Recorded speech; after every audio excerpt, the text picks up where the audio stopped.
Явление турбулентного резонанса в канале. Фильм студии Сингула.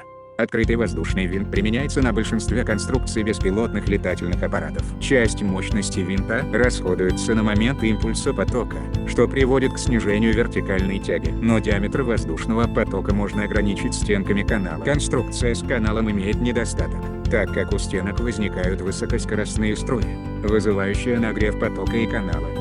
Явление турбулентного резонанса в канале, предсказанное нашими специалистами, позволяет создать эффективные воздушные винты для Сингула Джет. Турбулентный резонанс приводит к образованию зоны пониженного давления на границах потока в канале, ограничивая его радиус в области максимальных скоростей.